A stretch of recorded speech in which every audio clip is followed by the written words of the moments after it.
Jelas semuanya Ba'alawi itu asli, semuanya barisan-barisan keturunan Yahudi yang ingin menguasai NKRI. Tidak ada yang lain, sudah dari dulu kata bapak saya. Ya. Termasuk sekarang dibuktikan dengan beberapa sampling dari beberapa Habib itu, ternyata haplogrupnya itu mengarah pada genetika Yahudi, berarti nggak ya? Iya, saya sudah yakin pasti Yahudi. Saya tidak mau nyebut Habib, mana sebut oknum keturunan Yahudi. Sudah ya dulu sudah bikin kuburan palsu sebelum ada tesis, saya sudah tahu. Semuanya penjahat, tidak ada yang tidak penjahat. Makanya bapak saya bilang semua Yahudi Ba'alawi, barisan-barisan Ba'alawi di Indonesia wis tole makanannya sarot, walimo, pintero, ahli kitab, pedak nyawani ora selamat. Wabuh semuanya yang dikubur di Nusantara ini, buktikan semuanya bosok tanpa bekas, dimakan bumi Nusantara. Itu bapak saya. Bapak saya itu kalau kasih pundasi, walan tardo angkal Yahudu walan nasoro hatta tabi amil latahum, itu. Jadi semuanya itu saya hanya kata bapak saya. Bapak saya itu Sabtu Jailani diberi nama Mbah Hasim, pendiri NU, Saung Halim. Saung Halim jago tak terkalahkan. Itu. Saya bahkan beberapa kali bertemu dengan Habib Ba'alawi itu di rumah saya di sini, malah waktu maghrib saya bersama dua orang Habib. Waktu maghrib salah satu Habib itu malah tidak sholat di rumah saya. Saya bertanya saat itu, kok bisa, katanya Durah Rasul, katanya membawa misi untuk meneruskan perjuangan Rasul, ternyata malah contoh nyata di depan saya kok mereka tidak sholat, malah seperti itu malah, Pak. Semuanya Yahudi Ba'alawi itu kalau sudah penjahat ya penjahat, tidak ada yang lain, semuanya itu penjahat dan menyatu. Ada bagian masing-masing, bagian penghibur seperti Syekh, seperti itu yang selawatan gitu, yang selawatan itu. Terus yang di depan seperti Rizik, melawan perintah, itu sudah menghinaan dikeluarkan. Terus halus, kalau dulu di Solo Anis Al-Habsyi, sekarang diteruskan Lutfi bin Yahya. Itu saja. Baru sejak dulu itu setelah Hayam Wuruk itu sudah sejarah sudah dibelokkan. Berarti mereka termasuk Habib itu kan sering banget, banyak sekali makom-makom yang entah dari mana, entah dari Mataram, entah dari makom kosong sekalipun, atau kuburan kuda sekalipun, itu dibinyayakan gitu. Atau mungkin mereka punya tujuan bahwa biar mereka dari Ba'alawi itu terkesan lebih sepuh daripada manusia yang ada di Nusantara ini, mungkin begitu ya? Iya. Sudah sejarah sudah dibelokkan, maka berani membelokkan sejarah Jatman, memotong sejarah Jatman. Ini mulai Lutfi bin Yahya akan dipotong. Maka sekarang yang Khalwani. Jadi termasuk ini yang NU itu juga sebelum Gus Dur wafat itu seolah masih ada maya bahwa cerita tentang pendirian NU ya seperti itu. Ternyata sini setelah Gus Dur sedo, ternyata malah cerita pendirian Nahdlatul Ulama itu malah jadi kok muncul seorang Habib yang namanya Habib Hashim, yang notabene itu adalah ya entah siapa gitu. Karena ulama-ulamanya sudah kena sihirnya Lutfi bin Yahya. Yang merasakan waduh dianya Nabi, sebenarnya bukan Yahudi. Yes, saudara, begitu dulu Mbah. Insya Allah nanti ini biar teman-teman semuanya paham ya bahwa sebenarnya mereka di Indonesia ini tujuannya apa sih? Kok mereka seolah mengaku bahwa mereka itu paling punya peran, mereka itu paling punya jasa, mereka itu paling sepuh di sini, sehingga bohong semuanya. Nusantara seolah tidak ada apa-apanya. Pada suatu hari Habib Saleh Al-Hamid dan Habib Husain bin Hadi Al-Hamid datang di rumah Habib Umar Ba'akil. Waktu itu musim panas. Kemudian Habib Saleh berkata, "Panas wahai Umar." Habib Umar berkata, "Silahkan engkau datangkan angin." Habib Saleh datangkan angin tapi berdebu. Habib Umar Ba'akil berkata, "Silahkan Anda menjadikannya bersih." Angin itu pun jadi bersih. Habib Husain berkata, "Lalat wahai Umar." Habib Umar berkata, "Aku yang akan mengatasi lalatnya." Beliau melubangi kawat ram yang di jendela sebesar lalat. Maka lalat-lalat itu keluar satu persatu dengan mengantri sampai habis. Dengarkan ini. Lihat. Habib-habib di Indonesia itu adalah orang-orang NPD, orang-orang problematik yang bersembunyi di balik jubah dan glorifikasi nasab gitu.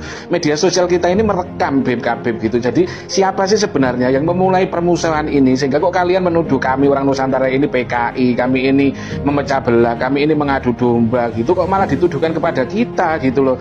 Kalian kok playing victim itu adalah salah satu ciri utama dari orang problematik dan orang NPD gitu.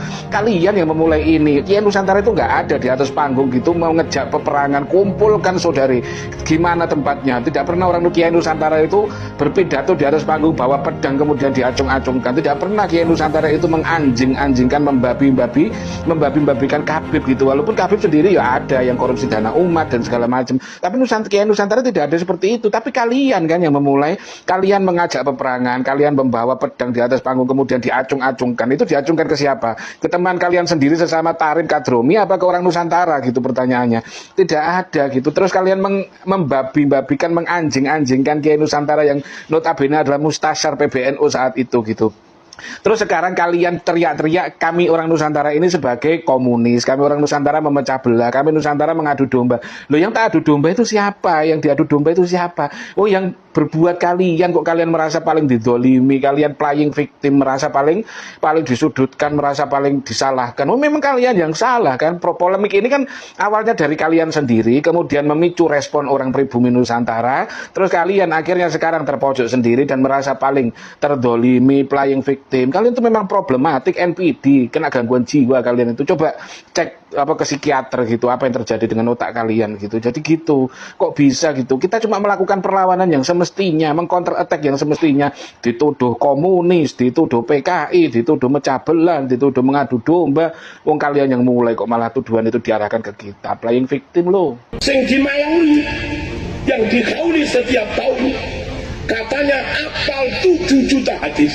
Abdullah bin Abdul Qadir Al-Faqi di dalam riwayat manaqib beliau hafal 7 juta hadis berserta sanad-sanadnya. 7 juta hadis berserta sanad-sanadnya. Habib Abdullah bin Abdul Qadir bin Ahmad Al-Faqi hafal 7 juta hadis dengan sanadnya.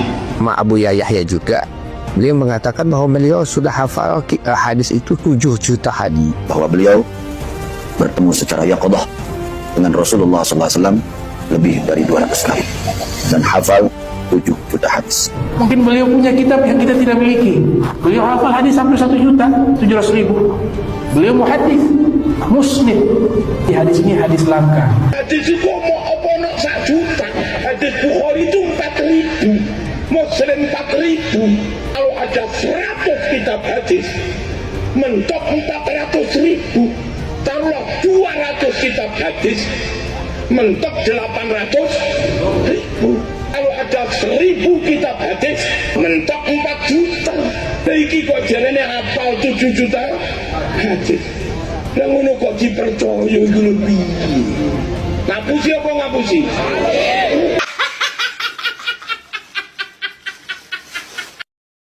Tanah suci niku namung 3. Siji Palestina Baitul Maqdis, loro Madinah, nomor 3 Mekah. Tidak ada yang lebih mulia melainkan adalah Tarim. Tanah di Tarim lebih suci, lebih mustajab daripada Mekah dan Madinah. Ngono ku ana. Nek ana sing ngomong ngono ku gak kena, iso sesat. Karena hanya 3 itu. Lah kebanyakan kiai gak mau menyuarakan seperti ini, jangan salahkan PBI. Apakah wong NU warga Nahdien wani muni ngoten? Gak wani.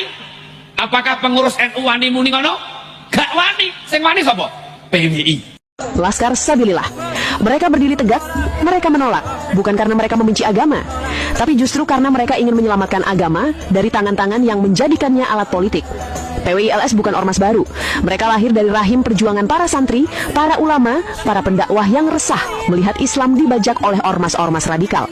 Mereka bergerak dengan visi untuk memurnikan Islam dari kebohongan, dari bid'ah yang terbungkus serban, dari kultus keturunan yang tak berdasar. Ketika Rizik hendak hadir, PWILS bersuara, kami menolak provokasi, kami menolak fitnah, kami menolak FPI, kami menolak Rizik, karena kami tahu Islam bukan ajaran kebencian, dan Nabi tidak pernah mewariskan kekerasan. Penolakan ini bukan spontan. Ini adalah akumulasi dari kekecewaan panjang, dari ceramah-ceramah yang memecah belah, dari ujaran-ujaran yang menebar amarah, dari fitnah-fitnah yang menjadikan lawan politik sebagai musuh Islam. Juru selama FPI, bungkus dosa dengan agama. FPI tidak datang untuk menyampaikan Islam. Mereka datang untuk menguasai ruang publik. Mereka tidak membawa ilmu, tapi membawa tekanan massa. Mereka tidak hadir sebagai penyambung lidah ulama, tapi sebagai corong kemarahan. Coba perhatikan. Ketika mereka sweeping tempat ibadah agama lain, mereka sebut itu jihad.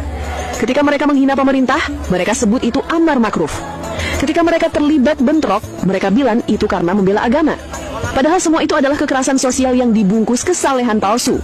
Dan lebih dari itu, mereka menjual satu hal yang seolah tak bisa disentuh. Nama Nabi. Ya, nama Nabi Muhammad SAW. Mereka mengaku keturunannya. Mereka menyebut diri sebagai zuriyah. Dan atas nama klaim itu, mereka menuntut pembelaan, penghormatan, dan bahkan perlindungan dari kritik. Seakan-akan siapapun yang mengkritik mereka, berarti menghina Rasulullah. Ini adalah jurus licik yang telah dipakai berkali-kali. Tapi benarkah nasab itu sah?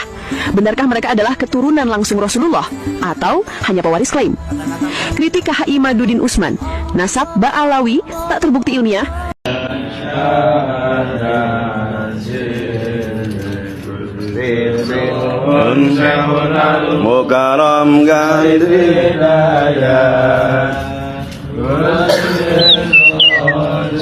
Melihat video ini kan sangat menyedihkan ya bagi anak bangsa yang lupa akan sejarah daripada perjuangan leluhur-leluhurnya. Kan di foto itu jelas ini adalah Habib Usman bin Yahya yang mengeluarkan fatwa di kitab Minhaju ya Istiqomahnya melawan pemerintah Belanda kala itu dianggap pemberontak. Artinya fatwa inilah yang memicu geger Cilegon 1888. 1888 itu puncak geger Cilegon yang dipimpin oleh Kiai Wasik, di mana banyak sekali ulama kiai kita diseret, ditangkap, digantung di alun-alun, bahkan diberondong oleh senapan-senapannya penjajah Belanda kala itu. Sangat miris ya, apa orang-orang ini tidak tahu bahwa Usman bin Yahya ini anteknya Belanda menjadi mufti Batavia kala itu. Miris lagi ketika kita lihat ya, Indonesia baru saja mendeklarasikan kemerdekaan. Negara baru usia 3 bulan, tepatnya di tanggal 10 November 1945, di mana perang Surabaya yang kala itu Kiai Haji Hadratus Syekh, Kiai Haji Hasyim Asy'ari mengerahkan tentara Hizbullahnya ya, didampingi oleh panglima perangnya Kiai Haji Abbas Buntet Cirebon dan seluruh gabungan ulama Jawa Madura kala itu. Hampir lebih 20.000 masyarakat Surabaya, arek Surabaya wafat sebagai syahid kala itu. Mereka lupa, itu juga gara-gara fatwa dari Usman bin Yahya ini, Ba'alawi. Kan sedih ya kalau melihat anak bangsa seperti ini sok bangga, bahkan ya memvideokan dirinya. Dia bangga berziarah di makam itu, padahal yang diziarah itu adalah antek-anteknya Belanda kala itu, diangkat sebagai mufti Batavia. Bahkan saat itu dia melamar loh ya, Usman bin Yahya itu melamar untuk bisa diangkat sebagai mufti Batavia kala itu. Belanda jelas penjajah yang menjajah bangsamu ya kurang lebih 350 tahun, menjadikan sengsara leluhurmu. Mereka menjadikan budak para leluhurmu kala itu. Ingat ya, wahai seluruh masyarakat Indonesia, jangan contoh orang-orang ini yang mereka lupa atas sejarah bangsanya, tidak mau menghormati perjuangan daripada leluhurnya sendiri. Justru mereka berbangga dengan ulama-ulama dari klan Habib Ba'alawi, ulama impor, ulama imigran yang tidak pernah berjasa untuk bangsamu, tetapi justru menjadi pengkhianat dan antek penjajah kala itu. Habib Ali itu menteri keuangannya Allah. Saya asal ke Solo nggak pernah dia keluar duit dengan dua aja. Habib Ali pengen ke Solo, pengen hadir, belum ada fulus, belum ada fulus. Sesat pikir atau logical fallacy para pembela nasab Ba'alawi. Yang pertama adalah appeal to false authority gitu. Misalnya gini, ada kasus penggelapan mobil, kemudian polisi mendatangi gitu, Mas ini mobil sampean? Iya Pak, ada apa? Bisa ditunjukkan surat-suratnya. Loh ada apa Pak, ini mobil saya? Tunjukkan surat STNK dan BPKB-nya. Tapi kan ini mobil saya Pak, orang sini tuh tahu semua kalau ini mobil saya gitu. Orang sekampung ini juga kenal sama saya. Iya, orang sekampung kenal, dan orang sini tahu kalau ini mobil sampean. Saya cuma pengen tahu surat-suratnya STNK dan BPKB-nya. Apa ini tak panggilkan Pak RT? Dulu ketika saya beli ini Pak RT tahu, Pak RT menyaksikan transaksinya gitu. Pak RT itu ini loh Pak penguasa wilayah sini loh, sangat dihormati. Iya, nanti datangkan Pak RT. Saya cuma pengen tahu surat-suratnya gitu, STNK sama BPKB-nya loh. Apa ini sekalian Pak Mudin gitu. Dulu waktu saya beli mobil ini pas baru itu saya bikin syukuran mobil ini. Pak Mudin yang mimpin doa gitu. Apa nanti tak panggilkan Pak Mudin? Iya enggak apa-apa, panggilkan Pak RT, Pak Mudin sekalian. Saya cuma pengen tahu STNK sama BPKB-nya loh. Bapak ini udah dikasih tahu, oh semua orang sini tuh tahu ini mobil saya. Pak RT juga tahu ini mobil saya. Pak Mudin juga. Kok Bapak tidak percaya gitu? Ya enggak apa-apa, silakan. Tapi saya cuma pengen tahu STNK sama BPKB-nya gitu loh. Bapak ini PKI ya, kok nggak percaya sama tokoh masyarakat, nggak percaya sama kiai gitu, bukan gitu logikanya. Ini kan yang biasanya dipakai sama ini mukibin itu, kalau itu langsung tuduh PKI ya nggak percaya sama kiai, nggak percaya sama tokoh agama gitu, bukan gitu logikanya. Jadi yang dibutuhkan itu cuma bukti validnya STNK sama BPKB gitu. Begitu juga dengan nasabah Alawi gitu, mereka cenderung suka membawa nama-nama ulama otoritatif gitu, ulama-ulama yang punya otoritas gitu, kemudian disampaikan gitu, ini aja tidak membatalkan nasabah Alawi, ulama ahlu sunnah ini aja tidak membatalkan nasabah Alawi, lah kamu siapa gitu. Kita itu nggak peduli gitu, ulama siapa yang kita pedulikan itu identitas resmi atau bukti resminya kamu itu adalah cucu Nabi gitu loh. Mau sana ngakuin kamu, mau sana nggak ngakuin itu nggak ada urusan gitu. Mau Pak RT, mau Pak Mudin, mau orang sekampung kenal sama kamu dan tahu itu mobilmu, nggak ada urusan. Yang kita butuhkan itu cuma bukti valid bahwa ini adalah mobil milikmu dengan ditandai dengan bukti-bukti STNK dan BPKB. Begitu juga dengan isbat nasab, kemudian dengan kitab-kitab sezaman yang memverifikasi itu, nggak peduli gitu. Ini namanya logical fallacy atau sesat pikir, false authority, appeal false authority gitu. Jadi itu yang biasanya disampaikan oleh para mukibin dalam membela kaum Pahlawi gitu. Ya, Ustadz ada ulama ngajarin Anda nggak cinta sama Habib, udah tinggalkan ganti Ustadz yang lain banyak Ustadz. Agak bodoh gak apa-apa, bodoh tapi cinta Habib tuh pinter. Pinter gak cinta Habib berarti bodoh. Coba buka sejarah di negeri ini, siapapun kiainya kalau hormat sama Habaib barokah, subhanallah. Dan gak mungkin derajatnya semakin rendah, semakin dimuliakan, semakin disebut-sebut. Gak mungkin. Sekarang kita mau tunduk pada orang-orang yang gak jelas asal usulnya. Tidak ada lagi. Sekarang zamannya adalah zaman kebangkitan kiai-kiai Nusantara, kiai-kiai kampung yang harus kita muliakan. Mereka lah yang mengajar kita Al-Quran, mereka yang ngajar kita cara ngaji, mereka yang ngajar kita bagaimana ibadah, mereka yang ngajar kita bagaimana wudhu, mereka lah yang mengajari kita tentang kehidupan. Maka kiai-kiai kampung lah yang harus kita muliakan dan harus kita tinggikan derajatnya. Proses penyadaran putra-putri bangsa Nusantara dari kejahatan dan kesesatan Mbak Alawi sampai pada detik ini masih tetap berlanjut. Dan di video kali ini ada pengakuan yang cukup menggegerkan jagat media sosial, di mana ada sebuah pengakuan dari seseorang yang mengaku anak dari seorang Habib Assegaf yang ditelantarkan selama 2 tahun lamanya di tengah hutan belantara, teman-teman. Ya. Dan juga dia sedang mencari pengakuan dari sosok ayahnya tersebut, ya, yang seorang Habib itu. Terus mukibin masih membela gara-gara cucu Nabi. Yang bela itu pengen saya gini kan wajahnya nih, entek jangan bahlul. Udah. Wahai umat Nabi Muhammad, terutama yang ada di Indonesia, insaflah kalian ya. Yang ngajar ngaji alif bata itu bukan Habib. Guru-guru ngaji, Pak Yai itu diperhatikan. Nggak perlu sampean jauh-jauh solawatan ke sana kemari. Solawatan di rumah 1 juta kali sampai dower.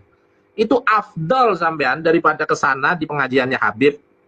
Paham ente Kibin?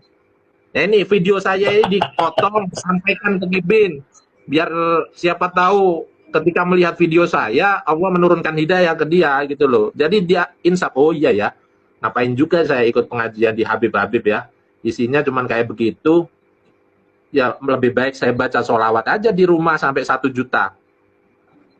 Betul kan? Akalnya digunakan. Man sholla alayya sholatan sallallahu biha asron. Kalau ente datang ke pengajian, sholawatannya paling bisa dihitung berapa kali. Di rumah sambil zikir sallallahu alaihi Muhammad, Allahumma shalli ala sayyidina Muhammad wa ala alihi wasallam, Allahumma shalli ala sayyidina Muhammad wa ala alihi wasallam. Yang banyak sudah. gitu loh. Fokus gitu ya, Habib ya. Jauh Fokus ya dulu mah. betul sekali. Kalau Habib jasanya apa? Nggak ada jasanya. Penyebar agama Islam bukan.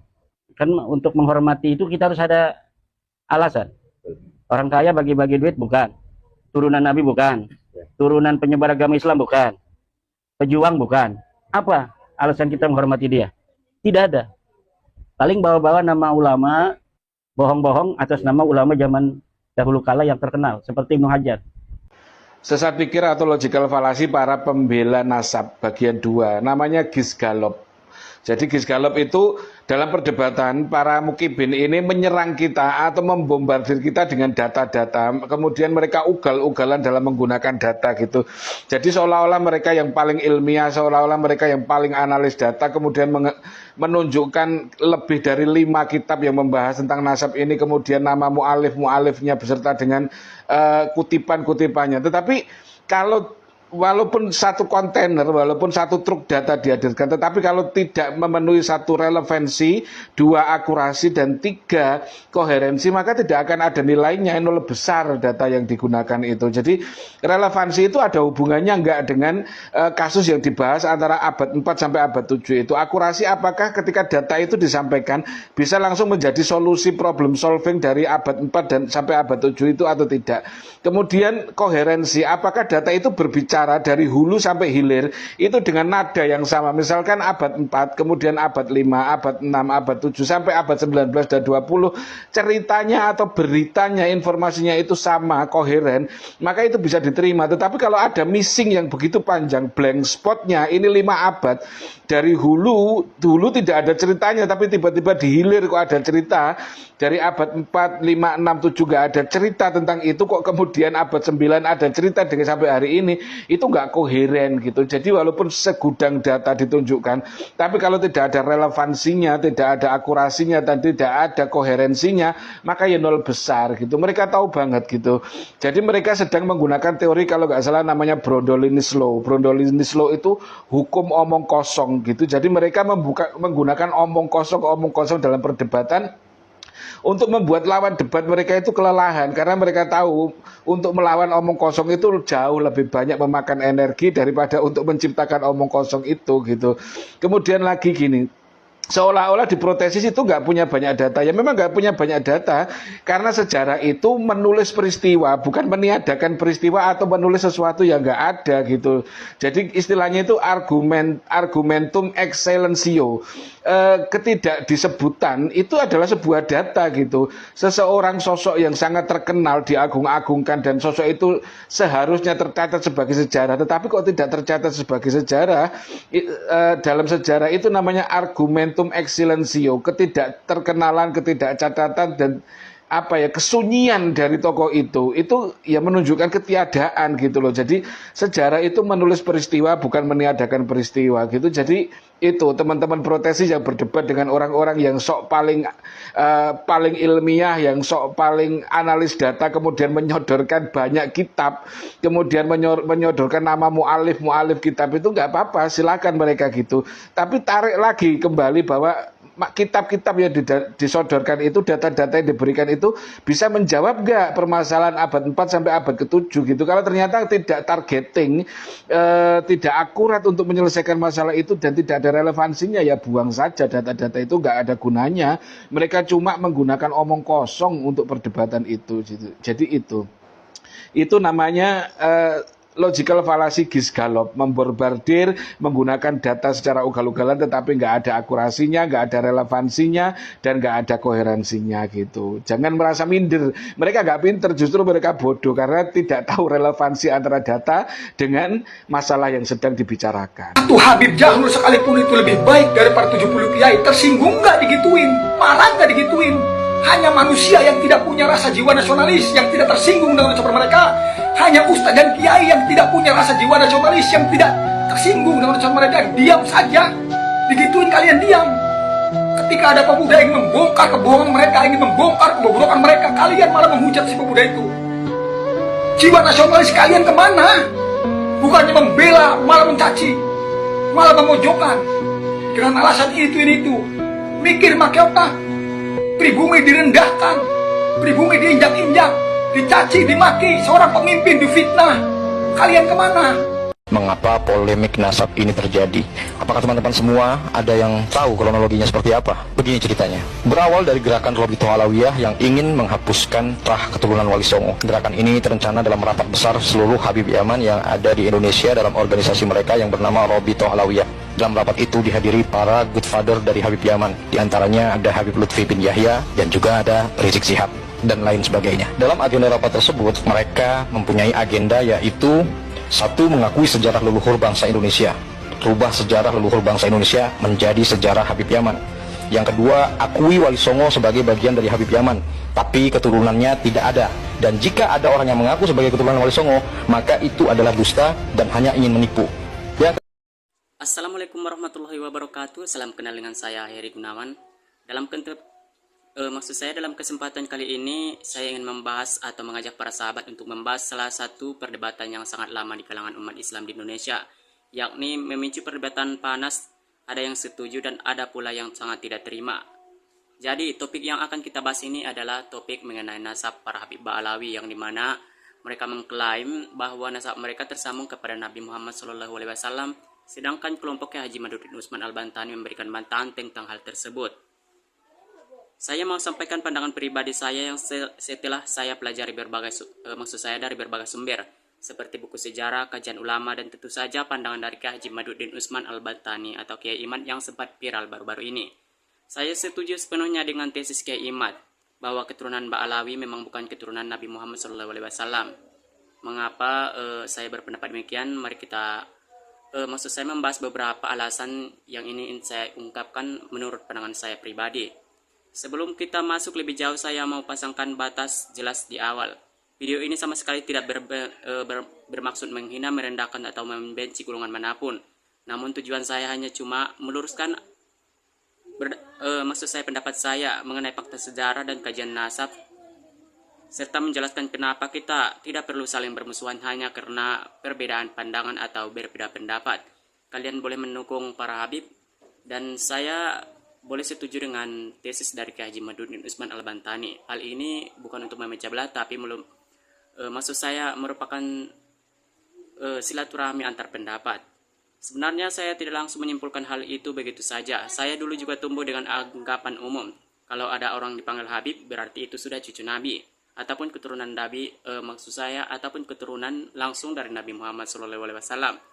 Namun pandangan itu pun berubah setelah saya meneliti atau mendengarkan penjelasan dari Kiai Haji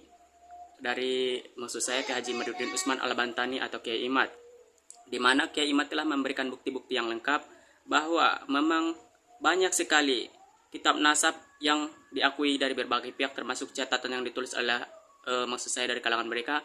Sangat besar buktinya bahwa ketersambungan dari nasab Ba'alawi terhadap Rasulullah SAW sama sekali tidak ada atau sudah terputus. Kiai Imad tidak sekedar bilang mereka bukan keturunan Nabi tanpa alasan. Beliau menelusuri satu persatu mata rantai silsilah, membandingkan versi kitab lama yang berbeda, menunjukkan titik di mana silsilah itu bergeser atau memiliki bukti yang kuat untuk menghubungkan langsung ke jalur keturunan Nabi Muhammad SAW. Setelah saya teliti sendiri, saya memang tidak menemukan bukti yang kokoh untuk menyatakan bahwa mereka adalah keturunan langsung dari Sayyidina Fatimah dan Sayyidina Ali.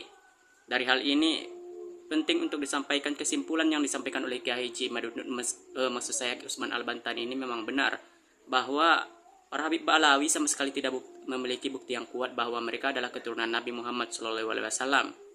Hal ini saya tidak membenci para Habib, melainkan saya hanya sepemahaman dengan Kiai Imad bahwa para Habib sama sekali tidak memiliki bukti yang kuat ataupun memiliki bukti bahwa mereka memang keturunan langsung dari Nabi Muhammad SAW dari jalur Fatimah Az-Zahra dan Sayyidina Ali.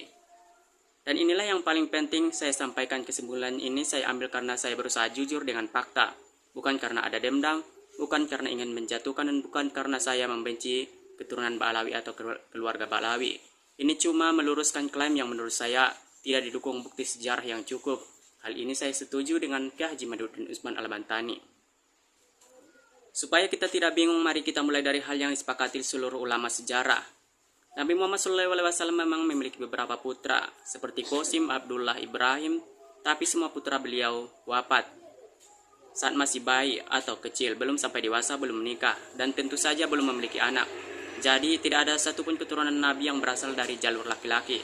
Satu-satunya jalur dari keturunan Nabi Muhammad SAW hanya disepakati dari Sayyidina Fatimah Az-Zahra, maksud saya Sayyidah Fatimah Az-Zahra dan Sayyidina Ali bin Abi Thalib. Nah, dari nasab Sayyidina Ali bin Abi Thalib ini dan Sayyidah Fatimah Az-Zahra ini bukan berarti Ba'alawi bisa mengklaim bahwa mereka adalah keturunannya jika mereka tidak memiliki bukti-bukti yang kuat. Untuk pembahasan kali ini saya hanya cukup menyampaikan itu. Wassalamualaikum warahmatullahi wabarakatuh.